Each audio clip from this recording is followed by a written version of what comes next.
Atoms എന്ന യൂണിറ്റിൽ നമുക്ക് പഠിക്കാനുള്ളത് ബോർ മോഡൽ ഓഫ് ഹൈഡ്രജൻ ആറ്റമാണ്.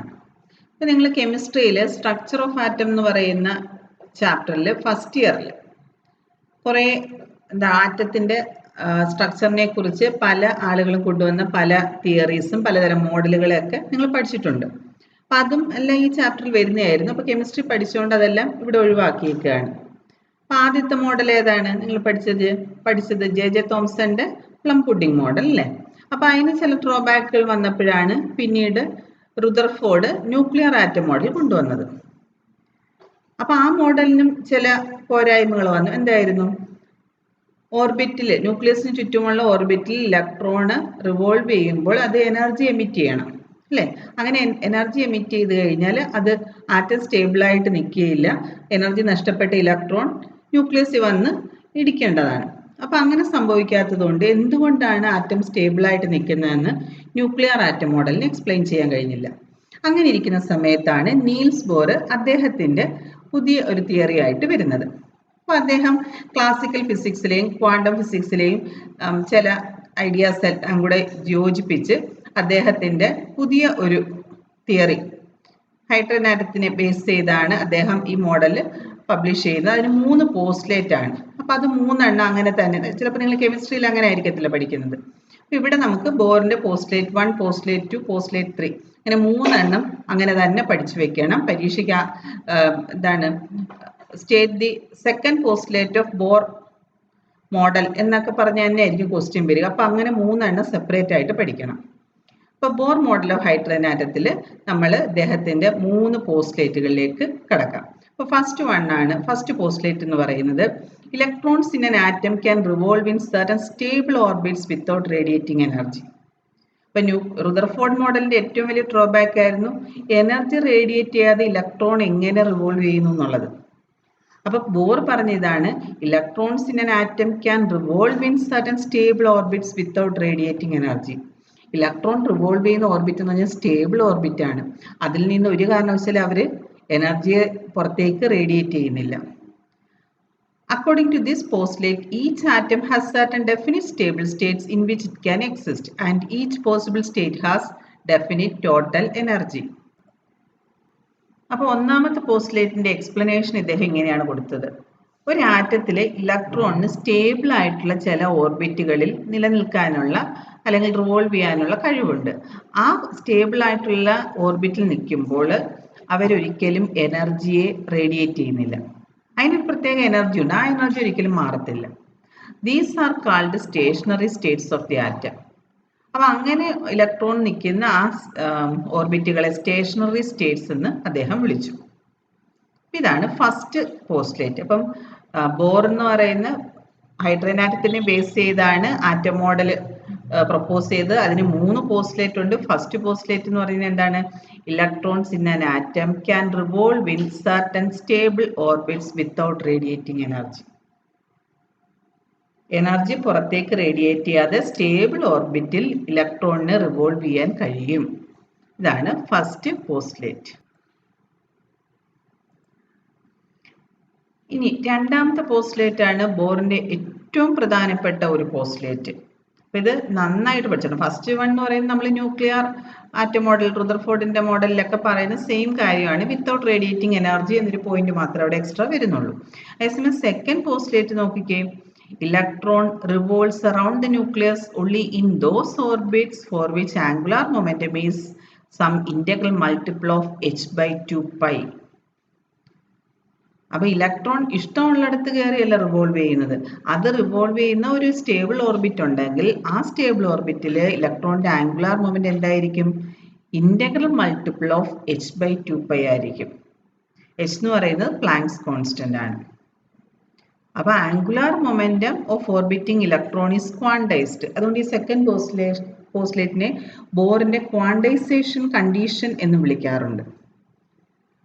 അപ്പോൾ അത് വളരെ പ്രധാനപ്പെട്ട ഒരു കണ്ടീഷനാണ്. Angular momentum of an orbiting electron is quantized, that is L equals nh/2 pi, where n equals 1, 2, 3 etc. It is called principal quantum number. ഇപ്പോൾ ക്വാണ്ടം കോൺസെപ്റ്റ്സ് അദ്ദേഹം കൊണ്ടുവന്നെന്ന് പറഞ്ഞല്ലോ. അപ്പം അവിടെ എന്ന് പറയുന്നത് പ്രിൻസിപ്പൽ ക്വാണ്ടം നമ്പറാണ്. ഇനി മൂന്നാമത്തെ പോസ്റ്റിലേക്ക് പോവാം. An electron might make a transition from one of its specified non-radiating orbit to another of lower energy. A photon is emitted having energy equal to the energy difference between initial and final states. അപ്പോൾ electron എന്ന് പറയുന്നത് ഒരു non radiating ഓർബിറ്റിൽ നിന്ന് അതിനേക്കാൾ energy കുറഞ്ഞ മറ്റൊരു non radiating ഓർബിറ്റിലേക്ക് transition നടത്തും with the emission of energy. Energy emit ചെയ്തുകൊണ്ടാണ് ഇത് ചെയ്യുന്നത്. അപ്പോൾ frequency of the emitted photon is hν equals EI minus EF. Atomic spectrum അല്ലെങ്കിൽ ലൈൻ സ്പെക്ട്രം എന്തുകൊണ്ട് ഉണ്ടാകുന്നുവെന്ന് റുദർഫോർഡിന് എക്സ്പ്ലെയിൻ ചെയ്യാൻ കഴിഞ്ഞില്ല. അതിൻ്റെ ഒരു എക്സ്പ്ലനേഷനാണ് തേർഡ് പോസ്റ്റിലേറ്റിൽ പറയുന്നത്. അതായത് ഹയർ എനർജി ലെവലിൽ നിന്ന് ലോവർ എനർജി ലെവലിലേക്ക് ഇലക്ട്രോൺ ജമ്പ് ചെയ്യുമ്പോൾ എക്സസ് എനർജി ഫോട്ടോണായിട്ട് എമിറ്റ് ചെയ്യപ്പെടുന്നു. That is hν equals EI minus EF. EI എന്ന് പറയുന്നത് ഇനീഷ്യൽ സ്റ്റേറ്റും EF എന്ന് പറയുന്നത് ഫൈനൽ സ്റ്റേറ്റുമാണ്. ഇത്രയാണ് ബോറിന്റെ 3 പോസ്റ്റുലേറ്റുകൾ. അപ്പം ഒന്നാമത്തെ പോസ്റ്റുലേറ്റ് എന്താണ്? ഇലക്ട്രോൺ ന്യൂക്ലിയസിന് ചുറ്റും നോൺ റേഡിയേറ്റിംഗ് സ്റ്റേഷനറി ഓർബിറ്റുകളിൽ റിവോൾവ് ചെയ്യുന്നു. ഇനി ഈ ഓർബിറ്റുകളിൽ ഒരു പ്രത്യേകതയുണ്ട്. Angular moment of the electron is an integral multiple of h/2π. ഇനി ഒരു ഓർബിറ്റിൽ നിന്ന് ലോവർ എനർജി ഉള്ള ഒരു ഓർബിറ്റിലേക്ക് ഇലക്ട്രോൺ ജമ്പ് ചെയ്യുമ്പോൾ എക്സസ് എനർജി ഫോട്ടോൺ ആയിട്ട് പുറത്തേക്ക് എമിറ്റ് ചെയ്യും. അങ്ങനെയാണ് അറ്റോമിക് സ്പെക്ട്രം ഉണ്ടാകുന്നത്, അഥവാ എമിഷൻ സ്പെക്ട്രം ഉണ്ടാകുന്നത്. Velocity of electrons in an orbit. അപ്പോൾ ബോറിന്റെ പോസ്റ്റുലേറ്റ് അനുസരിച്ച് ഇലക്ട്രോൺസ് ന്യൂക്ലിയസിന് ചുറ്റും സ്റ്റേഷനറി ഓർബിറ്റിൽ റിവോൾവ് ചെയ്തുകൊണ്ടിരിക്കുകയാണ്. അപ്പോൾ ആ ഇലക്ട്രോൺസിന് ഒരു വെലോസിറ്റി ഉണ്ട്. അപ്പോൾ ആ വെലോസിറ്റി നമ്മൾ ഡിറൈവ് ചെയ്യാൻ പോവുകയാണ്. ഇതിനകത്ത് 1-2 ഡെറിവേഷൻ ക്വസ്റ്റ്യൻസ് വരുന്നതാണ്. ഒന്ന് വെലോസിറ്റി ഓഫ് ഇലക്ട്രോൺസ്, മറ്റൊന്ന് റേഡിയസ്, അതുപോലെ എനർജി. അതെല്ലാം നന്നായിട്ട് എഴുതി പഠിക്കണം. കാരണം ഡെറിവേഷൻസ് എല്ലാം ഇച്ചിരി ടഫായിട്ടുള്ള ഒരു വലിയ ഇക്വേഷൻസ് ഒക്കെ വരുന്ന സെക്ഷനാണിത്. അപ്പോൾ നന്നായിട്ട് ഇത് എഴുതി പഠിക്കണം. അപ്പോൾ വെലോസിറ്റി ഓഫ് ഇലക്ട്രോൺസ് നമുക്ക് ഡിറൈവ് ചെയ്യാം. അപ്പം ആദ്യം ബോറിന്റെ ക്വാണ്ടൈസേഷൻ കണ്ടീഷൻ എന്താണ് ഓർക്കുന്നുണ്ടോ? എന്താണ് ബോറിന്റെ സെക്കൻഡ് പോസ്റ്റുലേറ്റ് എന്ന് പറയുന്നത്? Angular momentum is an integral multiple of h/2π. അപ്പോൾ നമുക്ക് ആദ്യം ബോറിന്റെ ക്വാണ്ടൈസേഷൻ കണ്ടീഷൻ എഴുതാം. mvr equals nh/2π. ഇവിടെ v എന്ന് പറയുന്നത് ആ റിവോൾവ് ചെയ്യുന്ന ഇലക്ട്രോണിന്റെ വെലോസിറ്റി ആണ്. r എന്ന് പറയുന്നത് റേഡിയസ് ആണ്. അപ്പോൾ ഇത് എന്ത് ഓർബിറ്റിലായതുകൊണ്ട് റേഡിയസിന് നമ്മൾ r എന്നും വെലോസിറ്റിക്ക് v എന്നും സഫിക്സ് കൊടുക്കുകയാണ്. ഇനി ഇതിങ്ങനെ റിവോൾവ് ചെയ്യുമ്പോൾ അവിടെ സെൻട്രിപെറ്റൽ ഫോഴ്സ് എന്ന് പറയുന്നത് mv²/r ആണ്. ആറിനും വിക്കും എപ്പോഴും സഫിക്സ് കൊടുക്കാൻ ശ്രദ്ധിക്കുക. ഈ സെൻട്രിപെറ്റൽ ഫോഴ്സ് പ്രൊവൈഡ് ചെയ്യുന്നത് electrostatic force between electron and proton ആണ്. അപ്പോൾ അവിടെ ഒരു ഇലക്ട്രോണും ഒരു പ്രോട്ടോണും ആണ്. അപ്പോൾ 1/4πε0 e²/r². 2 ഇക്വേഷൻസ് നമുക്ക് കിട്ടി. അപ്പോൾ ഈ രണ്ടാമത്തെ ഇക്വേഷനിൽ നമുക്ക് ഓരോ r ഡിനോമിനേറ്ററിൽ ക്യാൻസൽ ചെയ്ത് ഒന്ന് റീഅറേഞ്ച് ചെയ്യാം. mv²r equals e²/4πε0. അപ്പം നമുക്കിവിടെ 2 ഇക്വേഷൻസ്, ഇക്വേഷൻ നമ്പർ കൊടുക്കുകയാണ്. നമുക്കിനി പലയിടത്ത് ആവശ്യമുള്ളതാണ്. ആദ്യത്തെ ക്വാണ്ടൈസേഷൻ കണ്ടീഷൻ ഇക്വേഷൻ 1 എന്നും ഇപ്പം കിട്ടിയ ഇക്വേഷന് 2 എന്ന് എഴുതുന്നു. ഇനി ഈ രണ്ടാമത്തെ ഇക്വേഷനെ ഫസ്റ്റ് ഇക്വേഷൻ കൊണ്ടൊന്ന് ഡിവൈഡ് ചെയ്യുകയാണ്. 2/1 gives. അപ്പോൾ ഇക്വേഷൻ 2വിനെ 1 കൊണ്ട് ഡിവൈഡ് ചെയ്തു. അപ്പോൾ കണ്ടോ, mv²rനെ mvr കൊണ്ട് ഡിവൈഡ് ചെയ്യുന്നു. അപ്പോൾ ഒരു v മാത്രം നമുക്ക് ലെഫ്റ്റ് സൈഡിൽ കിട്ടും. മറു സൈഡിൽ e²/4πε0യെ nh/2π കൊണ്ട് ഡിവൈഡ് ചെയ്തു. അപ്പോൾ ഇവിടെ ക്യാൻസൽ ചെയ്യാവുന്ന ഏതൊക്കെ ഫാക്ടേഴ്സ് ഉണ്ടെന്ന് നോക്കാം. 4πയും 2πയൂടെ ക്യാൻസൽ ചെയ്യുന്നു. അപ്പോൾ ഇവിടെ ഒരു 2 കിട്ടി. ഇനി നമുക്ക് അടുത്ത ഇക്വേഷനിലേക്ക് പോകാം. So velocity Vn is equal to E square divided by 2 epsilon 0 NH. കണ്ടോ, ഇതാണ് velocity of electrons in the nth orbit. Vn is equal to E square by 2 epsilon 0 NH. ഇവിടെ പ്രധാനപ്പെട്ട ഒരു പോയിന്റ് ആണ് ഈ nth ഓർബിറ്റിൽ റിവോൾവ് ചെയ്യുന്ന ഇലക്ട്രോണിന്റെ velocity എന്ന് പറയുന്നത് n-ന് ഇൻവേഴ്സ്ലി പ്രൊപ്പോർഷണൽ ആണ്. അപ്പോൾ ഫസ്റ്റ് ഷെല്ലിൽ ഒരു ഇലക്ട്രോൺ ഉണ്ട്, സെക്കൻഡ് ഷെല്ലിൽ ഒരു ഇലക്ട്രോൺ ഉണ്ടെങ്കിൽ കൂടുതൽ സ്പീഡ് ഇലക്ട്രോൺ റിവോൾവ് ചെയ്യുന്നത് ഫസ്റ്റ് ഷെല്ലിലായിരിക്കും. അപ്പോൾ n എന്ന് പറയുന്നത് പ്രിൻസിപ്പൽ ക്വാണ്ടം നമ്പർ ആണ്. അപ്പോൾ n-ന് ഇൻവേഴ്സ്ലി പ്രൊപ്പോർഷണൽ ആണ് വെലോസിറ്റി. ഒരു പ്രാവശ്യം അങ്ങനെ പ്രൂവ് ചെയ്യാനായിരുന്നു ഒരു ക്വസ്റ്റ്യൻ, അതായിരുന്നു prove that velocity of an electron in an orbit is inversely proportional to principal quantum number എന്ന് തെളിയിക്കാനായിരുന്നു. അപ്പം ചെറിയൊരു ഡെറിവേഷൻ ആണ്, പക്ഷെ നമ്മൾ നന്നായിട്ട് എഴുതി പഠിച്ചില്ലെങ്കിൽ ഇത് തെറ്റിപ്പോകും. അപ്പം നമ്മൾ എങ്ങനെയാണ് ചെയ്ത്, ആദ്യം ക്വാണ്ടൈസേഷൻ കണ്ടീഷൻ എഴുതി, പിന്നെ സെൻട്രിപെറ്റൽ ഫോഴ്സ് എഴുതി, അത് റീഅറേഞ്ച് ചെയ്ത് ഇക്വേഷൻ കൊടുത്തു. അപ്പം ആ കിട്ടിയ ഇക്വേഷനെ നമ്മൾ ഫസ്റ്റ് ഇക്വേഷൻ കൊണ്ട് ഡിവൈഡ് ചെയ്യുമ്പോൾ വെലോസിറ്റി കിട്ടും. E square by 2 epsilon 0 NH. So velocity of electron in nth orbit is inversely proportional to principal quantum number n. Radii of Bohr stationary orbit. അടുത്തതായിട്ട് നമുക്ക് പഠിക്കാനുള്ളത് nth ഓർബിറ്റിൽ ഒരു ഇലക്ട്രോൺ ഒരു ന്യൂക്ലിയസിന് ചുറ്റും ഇങ്ങനെ റിവോൾവ് ചെയ്യുമ്പോൾ അവിടെയുള്ള ആ ഓർബിറ്റിന്റെ റേഡിയസ് നമ്മൾ ഡിറൈവ് ചെയ്യാൻ പോവാണ്. അപ്പോൾ ബോർ ഈ ഡെറിവേഷൻസ് എല്ലാം ചെയ്ത് ഹൈഡ്രജൻ ആറ്റത്തിനെ ബേസ് ചെയ്തിട്ടാണ്. അപ്പം ഹൈഡ്രജൻ ആറ്റത്തിന്റെ nth ഓർബിറ്റ് റേഡിയസ് നമ്മളിവിടെ മെഷർ ചെയ്യാൻ പോവാണ്. അപ്പോൾ ഹൈഡ്രജൻ ആറ്റത്തിൽ നമുക്കറിയാം ഒരൊറ്റ ഇലക്ട്രോൺ ഒരൊറ്റ പ്രോട്ടോണേ അതിനുള്ളൂ. അപ്പം ന്യൂക്ലിയസിൽ ഒരു പ്രോട്ടോൺ ഉണ്ട്, അതിന് ചുറ്റും സർക്കുലാർ ഓർബിറ്റിൽ ഒരു ഇലക്ട്രോൺ റിവോൾവ് ചെയ്യുന്നു. ഈ ഓർബിറ്റിന്റെ റേഡിയസ് ആണ് Rn.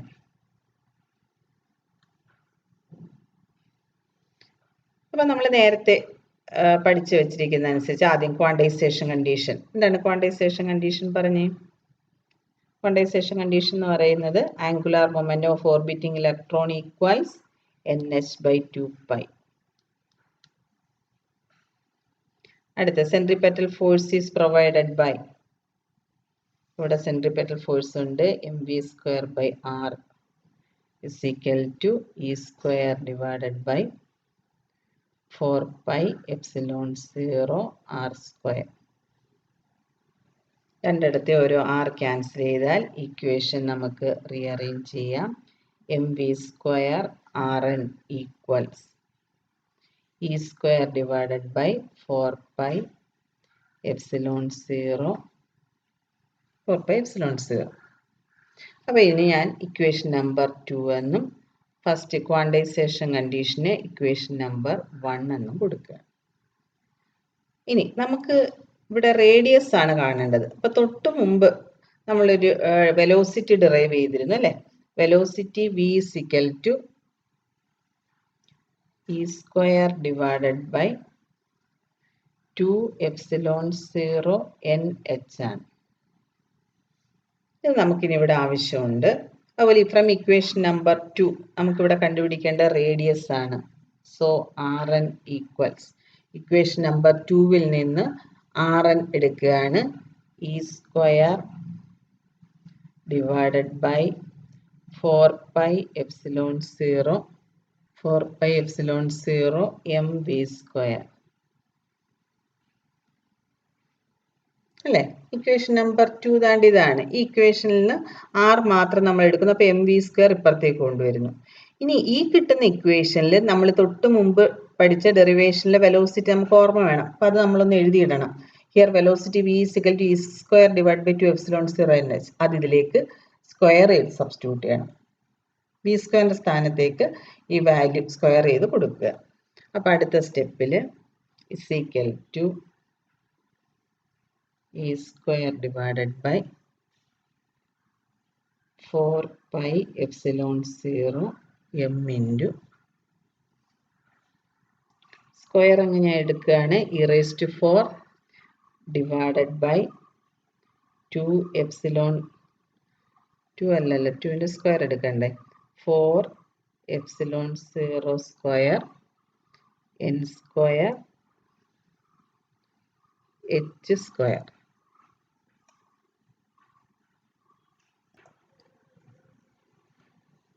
അപ്പോൾ വി സ്ക്വയർ ചെയ്ത് നമ്മൾ കൊടുത്തു. അപ്പോൾ ഇതിനകത്ത് ക്യാൻസൽ ചെയ്യാവുന്ന എല്ലാം ക്യാൻസൽ ചെയ്യുക.